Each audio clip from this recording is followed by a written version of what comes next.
Why do some businesses sell like hotcakes while others linger on the market for ages? Today, I'm sharing the secret sauce for what makes a business irresistible to buyers.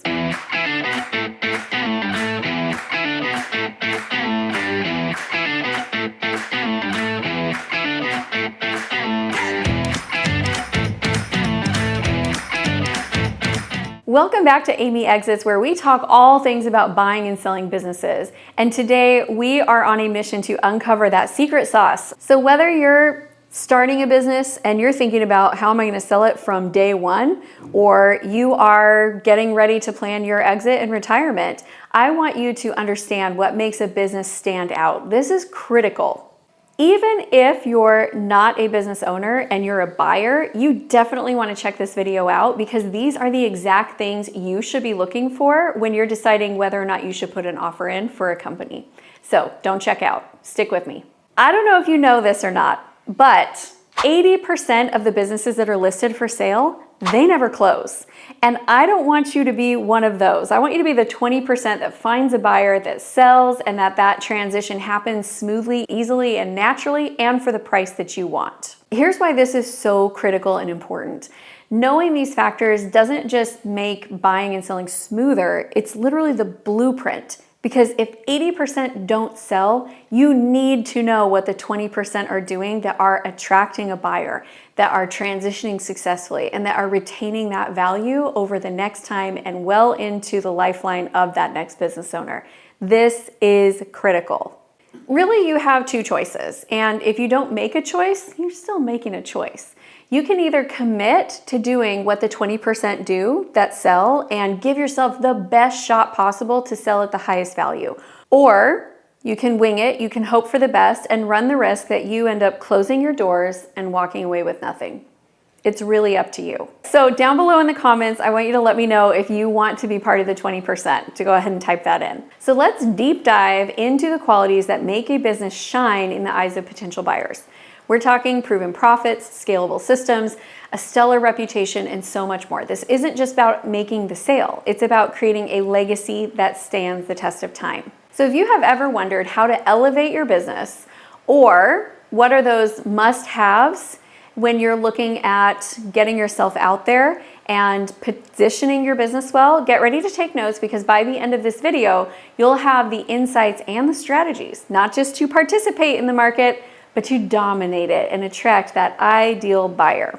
So if you are ready to discover what it takes to make a business truly attractive, let's jump in and get started. Number one, we're going to look at the profitability and the financial health because this is the first thing that potential buyers see. This is your curb appeal. So you want to make sure that your books are reviewed and optimized, that you're improving your expenses, you're paying attention to your profit margin, your financials are correct and they're transparent. Because when you list your business, you are going to list with what your EBITDA is and what your asking price is. And one of the very first things that the buyer is going to request is your profit and loss statements and your balance sheets for the last 3 years. If they do not line up, you're immediately giving people red flag vibes. They're going to be looking at your business being like, well, if these don't line up, what other skeletons are in the closet? We want this to be something that is so in order that they look at it and go, this is a very well-run company and we're excited to learn more. The second thing that we want to pay attention to is scalability and growth potential. You need to document a business plan that outlines the potential growth opportunities and how they could be achieved. You want to show historical growth trends, you want to project future expansions, and set a realistic but optimistic future that they can come in and feel like they're working with a business that is on a plan for growth, for profits, and for great things to come. Number three is your customer base and your market positioning. You want to have a diverse customer base. If like 40% of your business all happens through one person, the potential buyer is going to see that as a major red flag. If you leave and then that customer also leaves because really they just were loyal to you, then the business falls apart and they have overpaid. So what they're wanting to see is reoccurring revenue, long-term contracts, and diversification of those contracts. That's going to help you really look like you're a solid investment that they can come on board. And yes, there's going to be the work of integrating the new owner into the business, but they feel like they are confident they're walking into something that's stable and profitable. The other thing is your market positioning. Do you know what you are best in the market at? Or are you playing in some muddy middle ground that has a lot of competition? If you know why your customers are staying with you, why they are loyal to you, why they're not going to leave because you have that market advantage, then you can communicate that to the new buyer and it makes you look a lot more attractive. Next is your operational systems and your efficiency.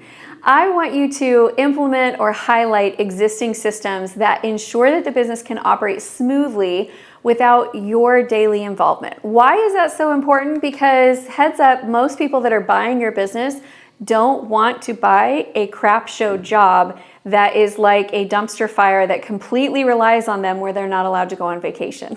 That's not attractive to anyone. So if you have an owner-dependent business, that is much more of a red flag. Not only because the person buying is looking at it saying, man, I'm gonna have to do a lot of work in the day-to-day, but also because they don't know how much of the business is retained inside of your head. And when you walk away, are you walking away with critical information that now the business is going to suffer because you're not the one there doing all of the things all of the time? This is one of my personal red flags and deal breakers. I don't want to buy a mess and I don't want to buy a job. And so when I am evaluating companies, I will not purchase a business if they have no systems, no processes, and no documentation. Next, let's talk about your competitive advantages. You really need to be able to clearly articulate your unique value proposition and why your customers chose your business over others. If you have any intellectual property, you want to ensure that it is properly protected and that it's leveraged. Now, this could show up in a lot of different ways. It could be that your actual product or your actual service is unique and it's different than the way your customers offer it. It could be that you have a specific process for delivering that is unique and it's different.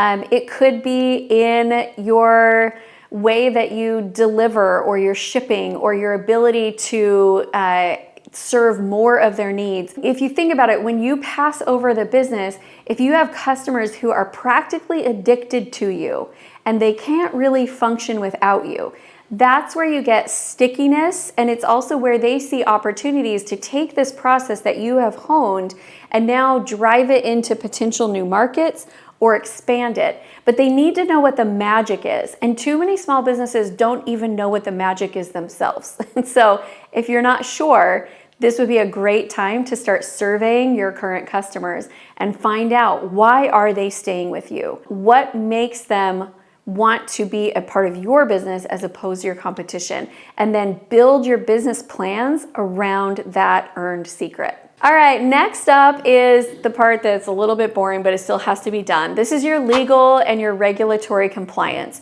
You should do a thorough review of all of your legal requirements specific to your industry. Make sure that you are compliant. And it is a big red flag if you go into due diligence and all of a sudden they're finding like lawsuits or liens or things that have been brought against you. You want to make sure that legally you have a very clean slate. Okay, next one is one of my favorites. This is actually looking at the people. Your people are going to be one of the biggest assets. And so you want to look at how long have the employees been there? What type of employee development do you have? What type of depth on your bench do you have? So if one manager leaves, who have you got in the wings that can come in and fill that spot?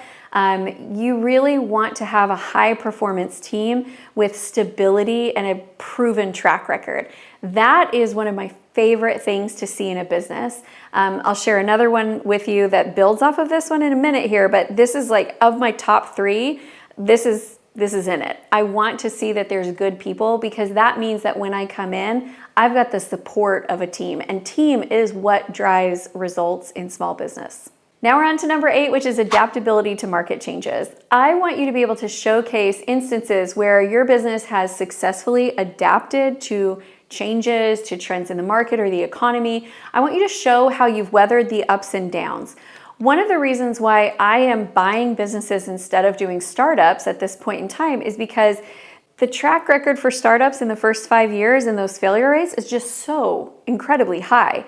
When you buy a business, they've already gone through that. They've already been through several ups and several downs, and they're still around. That's the benefit of buying an existing company. So when you can actually show that and you can say, yeah, here's how we did in 2008, or here's how we did through COVID, or here's how we did at whatever point in time, you're going to be able to show the buyer that you are an adaptable company that is going to withstand the test of time.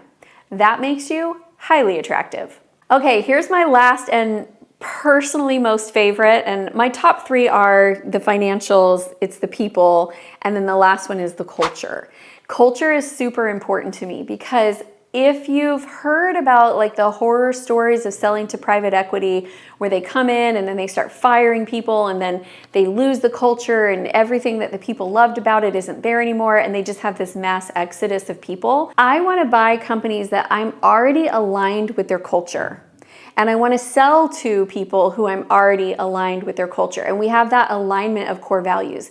Because what happens when you go into a great culture and you have similar core values, that merger process of bringing two businesses together or bringing a new leader in, it's less traumatic. You're still going to have change management issues. That always comes up.